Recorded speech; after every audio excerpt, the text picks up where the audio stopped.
यानी आपको पूरा मजा नहीं आया न्यूयॉर्क आने का?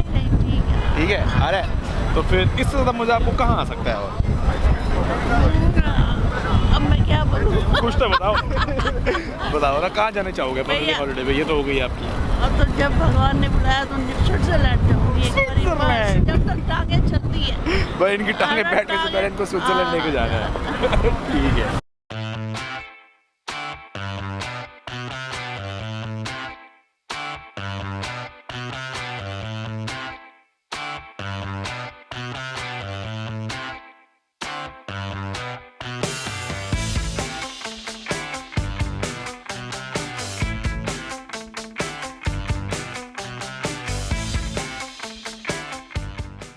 मैं हूं ट्रैवलिंग देसी। चलिए जी। और इस वीडियो में मैं आपको दिखाऊंगा कि आप कैसे मैनहट्टन और ब्रुकलिन के फेमस टूरिस्ट अट्रैक्शंस एक्सप्लोर कर सकते हैं सिर्फ एक मेट्रो टिकट लेके अपने पेरेंट्स के साथ, जो मेरे केस में फिलहाल डिजाइनर ज्वेलरी में फंसे हैं।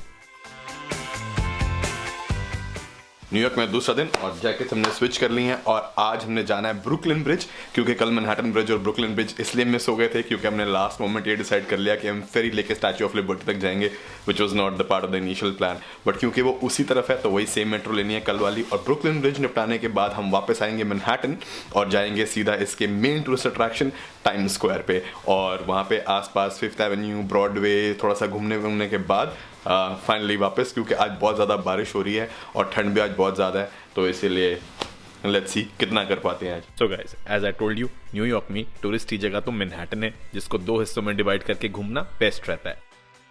सो टाइम स्क्वायर लगभग बीचों बीच है और उसके नीचे इज लोअर मैनहट्टन, जहाँ पे वर्ल्ड ट्रेड सेंटर है और स्टैच्यू की फेरी भी यहीं से मिलती है, और वो दोनों आप पिछले ब्लॉग में देख ही चुके हैं।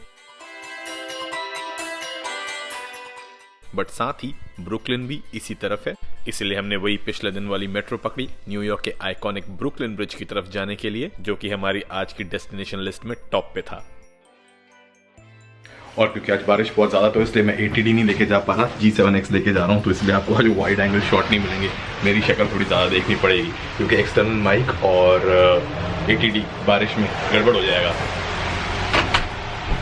और वो दोनों बहुत महंगे तो मैं उन्हें बर्बाद नहीं कर सकता। हाँ जी मम्मी, रेडी टू गो? अरे वाह क्या बात है, मेरी टोपी मेरी जैकेट। तेरी टोपी मेरे सर। तेरी कॉमेडी। यार कौन दे रहा? लगाओ जोर, जोर लगा के। अंगूठा नहीं चलता। ओ यार, आई शाबाश तैयारी है। हाँ उधर कोई जाना है, मेरा छाता तो दो। तेरा कहाँ हो? ओहो, इतने बड़े जो मम्मियों के पर्स होते हैं किसी काम तो आने चाहिए ना। और ये जो छाते आप देख रहे हैं ये हम इंडिया से ही लेकर आए थे, क्योंकि बारिश वाले दिन अगर आप यहाँ ढूंढेंगे तो $15 से नीचे कुछ नहीं मिलेगा। मॉडलिंग करवा रहे हैं मम्मी से।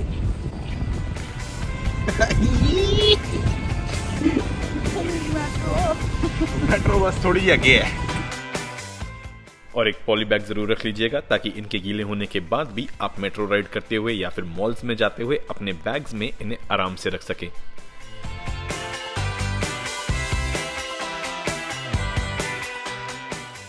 भोजन चल रहा है, क्या खा रहे हो? आलू के परोठे। मनी सिविंग मॉल।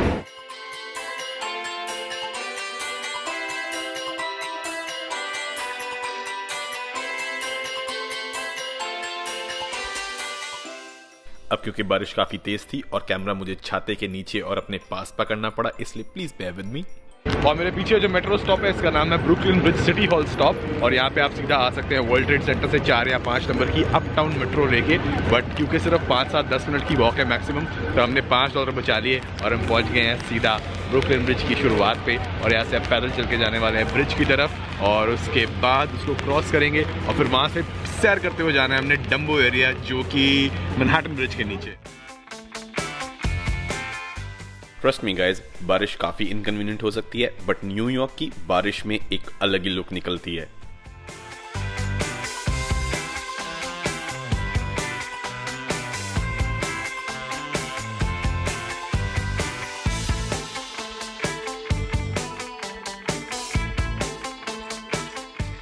अब मैं तो खुद ही एक गाइड की तरह हूं, बट अगर आप लोग न्यूयॉर्क आएं तो बहुत सी फ्री वॉकिंग टूर्स ले सकते हैं। opportunity to get a photo of the bridge. While those cameras are out, take a moment to turn around. One last view of our beautiful Woolworth building. Like I said, the most beautiful building in all of New York. जिसमें आपको city guides कुछ amazing spots दिखाते हैं और उनकी history के बारे में भी बताते हैं और एंड में उन्हें आपको बस एक टिप देनी होती है। और इसमें सिटी देखने के साथ साथ आप सोशलाइज करते हुए फ्रेंड्स भी बना सकते हैं। बट मुझे इस ट्रिप पे सोशलाइज करने की जरूरत नहीं थी क्योंकि मेरे साथ थी माता जी। चलोगे पैदल बारिश में ठंड में? स्ट्रॉन्ग और कोई रास्ता है क्या? मेट्रो का एक स्टॉप है। नहीं वही तो है, सामने दिख रहा है। हाँ वही है भाई, ठीक है।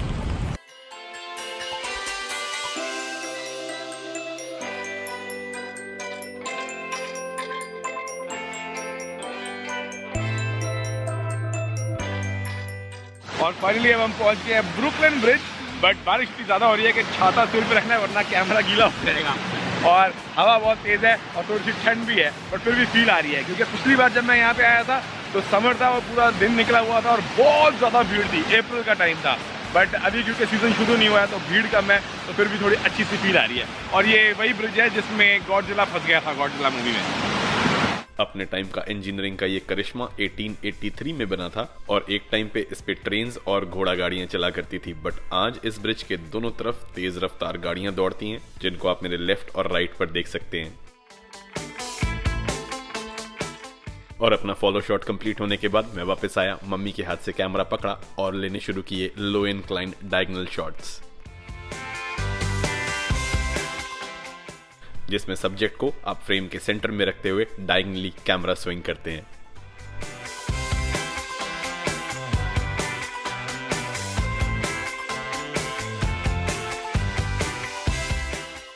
And as you can see, it is one of the best place to take postcard pictures of New York City. All you have to do is to be just a little creative with your camera.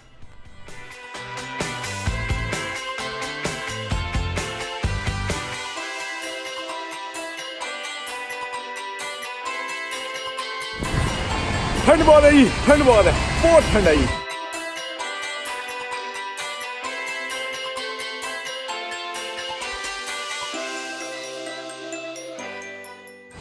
आए नजारे।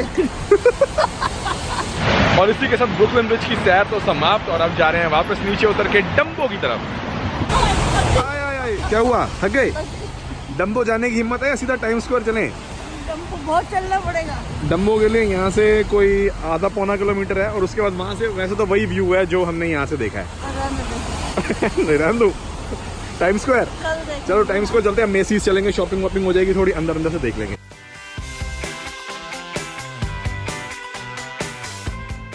और bridge से नीचे आते ही यहाँ पे map बना हुआ है जहाँ पर दिखाया कि डंबो कितनी दूर है, बेसिकली पास ही है।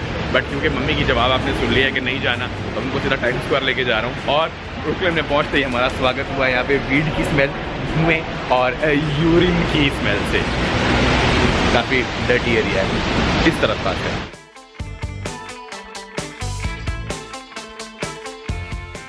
बट आखिर मैंने मम्मी को 10 मिनट और चलने के लिए कन्विंस कर ही लिया क्योंकि आगे व्यू बहुत ही किलर था।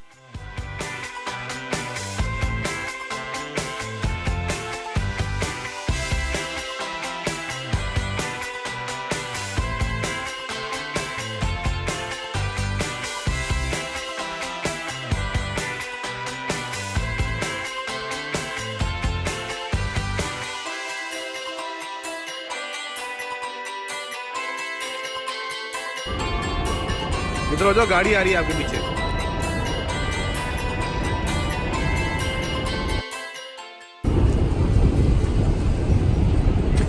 हाँ जी, वो वहां से चल के आए हैं हम, वो पूरा इसके ऊपर से होते हुए है।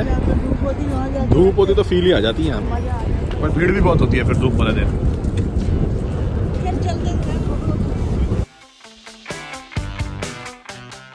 इनका मूड और हिम्मत तो नहीं थी आने की, पर मैं इनको ज़बरदस्ती खींच के ले आया हूँ डम्बो एरिया में। डम्बो का मतलब down under the Manhattan overpass area, Manhattan bridge जो कि इस तरफ है, और पीछे है ब्रुकलिन ब्रिज। और अब बताओ, आपका जो सैर आपको 10 मिनट एक्स्ट्रा में कराई है, वसूल हुई कि नहीं? बढ़िया, पानी देख के बड़ा अच्छा लग रहा है और व्यूज यहाँ से टोटली ब्रेथ टेकिंग है। बारिश भी रुक गई है, इसलिए अच्छा लग रहा है। हाँ, बारिश रुक गई है, हवा थोड़ी सी कम हो गई, हवा भी कम लग रही है यार, हवा भी कम है। ठंड तो खैर उतनी है 5 डिग्री सेल्सियस, बट व्यूज यहाँ से बहुत अमेजिंग है। और अगर आपको न्यूयॉर्क सिटी की कुछ अमेजिंग वीडियोस या पिक्चर्स या इंस्टा स्टोरीज बनानी हो, this is the place, Dumbo. Talking about videos, मैंने मॉम को कहा कि गिम्बल पकड़ के मेरे पीछे एक फॉलो शॉट लें और एक कंटिन्यूअस सी शॉट बनाएं, और इस शॉट में बैकग्राउंड को हमेशा व्यू में रखकर सब्जेक्ट को एक सेफ डिस्टेंस से फॉलो करना होता है, और उसके बाद सब्जेक्ट को सेंटर में रखते हुए बैकग्राउंड का पैनोरामा शॉट लेना होता है। और यकीन मानिए, ये दोनों साथ में करना बहुत मुश्किल होता है। अगर तो मम्मी ने परफेक्ट सी शॉट ले लिया है, इसका मतलब मैंने इनको ट्रेन कर दिया है गिम्बल यूज करने में। Let's see.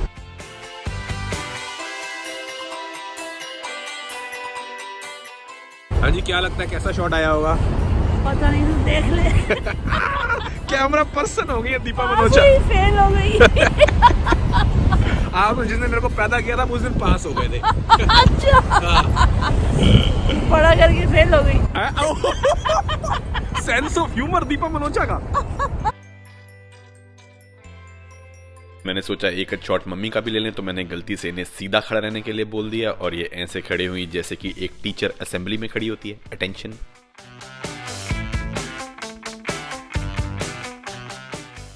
इसीलिए फिर हमने फाइनली गिव अप कर दिया और वापस बढ़े मेट्रो स्टेशन की तरफ। मम्मी और ठिठुर रही हैं, बट हम फाइनली जो है पहुंच गए हैं यॉर्क स्ट्रीट मेट्रो स्टेशन पे, और यहाँ से सबवे हमें लेके जाएगी सीधा टाइम्स स्क्वायर। और मेट्रो शेट्रो यूज करने के लिए आपको पता है मैं गूगल मैप्स की पब्लिक ट्रांसपोर्ट नेविगेशन यूज करता हूँ। 1.5-2 घंटे बाद बैठने का मौका मिल गया और मम्मी को बैठने में मजा आ गया। दोनों को सीट जा रहे हैं सीधा टाइम्स। अब अगर 5 डिग्री की ठंड हो और इस पर बारिश आपके घूमने के अरमानों पर पानी फेर रही हो और साथ में चल रही हो बहुत ही तेज हवा, तो न्यूयॉर्क जैसे शहर में भी बाहर घूमने का मन नहीं करता। इसीलिए ऐसे केस में आपको कुछ इंडोर ढूंढ लेना चाहिए, जैसे कि म्यूजियम्स। बट अगर आपके साथ कोई लेडी हो तो सबसे इजी और ऑब्वियस चॉइस होती है एक शॉपिंग मॉल। और अगर वो 1901 से मौजूद दुनिया के सबसे पुराने और सबसे बड़े डिपार्टमेंट स्टोर्स में से एक मेसीज हो, तो क्या बात है। मेसीज के कुछ फ्लोर्स पे तो सुपर एक्सपेंसिव डिजाइनर ब्रांड्स जैसे कि गुची, एलवी, प्राडा या कोच होते हैं, बट ऐसा नहीं है कि यहाँ पे सब कुछ ही एक्सपेंसिव है। और अगर आपने यहाँ पे फास्ट फूड खाना हो जैसे कि मैकडॉनल्ड्स या स्टारबक्स एक्सेट्रा, तो मेसीज में आ जाइए, क्योंकि टाइम्स स्क्वायर के आसपास बाकी जितने उनमें भीड़ बहुत होती है, नंबर बहुत देर बाद आता है। कम तो मेसीज यहाँ पे सारे हैं, अंदर भीड़ नहीं होती है यहाँ पे, और प्राइसेस वही हैं सेम जो बार वाले हैं। लकड़ी के एस्केलेटर देखें पहले कभी? गिर मत जाना। और फिर माताजी की नजर फुटवेयर पे पड़ गई।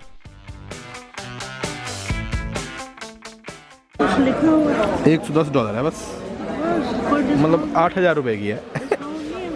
डिस्काउंट होगा, 50% भी होगा, तो अब 4,000 की चप्पल खरीदोगे? चलो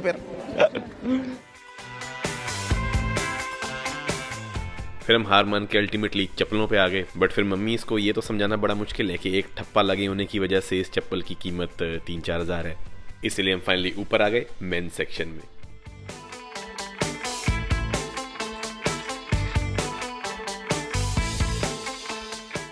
और मेसीज के 5th फ्लोर पे मेंस सेक्शन, जहाँ पे आउटरवेयर वगैरह मिल जाता है। जैकेट्स पिछली बार मैं यहाँ से कैल्विन क्लाइन के लिए गया था और बहुत सस्ती मिली थी, और यहाँ पे आउटरवेयर और जैकेट्स और कोट्स बहुत बढ़िया मिल जाते हैं, कई बार डिस्काउंट लगा होता है। जी हाँ गाइज, ये जैकेट जो आपने कई व्लॉग्स में देखी है, मैंने लास्ट ईयर बहुत डिस्काउंट में मेसी से ही ली थी, क्योंकि यहाँ पर अक्सर 25+30% डिस्काउंट पर एक्सपेंसिव ब्रांड्स जैसे कि माइकल कॉर्स, गेस एटसेट्रा की जैकेट्स अच्छे प्राइसेस पे मिल जाती हैं। जैसे 40+30% पे ये सीके की लेदर टाइप जैकेट डिस्काउंट के बाद अराउंड 4,000 रुपए में मिल रही थी।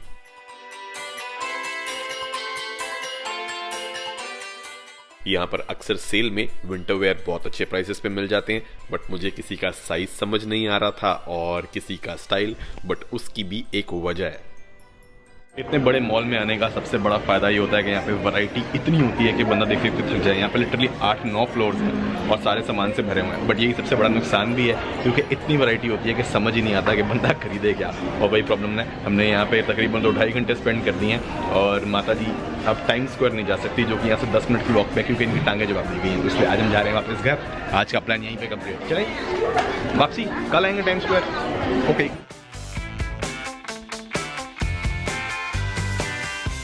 तो मेसीज आके हमने ये सीखा है कि अगर आप यहाँ पे आएँ तो सस्ती चीज़ें मिल जाएंगी सही प्राइस वाली, बट क्या कहते हैं फ्रेश आना चाहिए और टाइम से आना चाहिए। सुबह ये मूड बना के आना है कि शॉपिंग करनी है और चीज़ें ढूंढनी है तो मिल जाएंगी, क्योंकि वैरायटी है बहुत ज़्यादा है। बट हमारी तरह अगर 2-3 घंटे के लिए आएंगे तो जो करने जा रहे होंगे वो भी रह जाएगा, क्योंकि हम जाते हैं टाइम स्क्वायर जो यहाँ से 7-8 मिनट की वॉक पे है। बट नहीं तो थोड़ी देर बैठ जाएंगे तो फिर देख सकते हैं। ट्राई कर लो।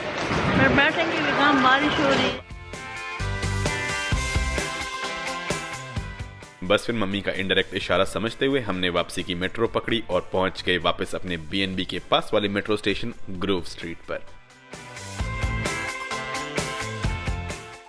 माता जी की चाल बता रही थी कि वापस घर जाने का टाइम आ चुका था और बारिश और ठंड वैसे भी आपको बहुत जल्दी थका देते हैं।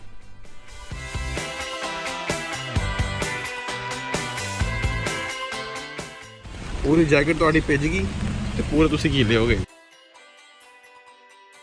और इसी के साथ न्यूयॉर्क में हमारा दूसरा दिन भी समाप्त, बट आगे आने वाले न्यूयॉर्क के लास्ट व्लॉग में यहाँ के बाकी फ्री अमेजिंग टूरिस्ट स्पॉट्स के साथ मैं आपको बताऊंगा हमारे न्यूयॉर्क विजिट के पूरे फ्लाइट्स, वीजा, खाने और रहने के खर्चे के डिटेल्ड हिसाब के बारे में। But guys, if you are enjoying this series तो प्लीज लाइक बटन मत भूलिएगा, and for more such videos and their timely updates don't forget to hit the subscribe button and the bell icon.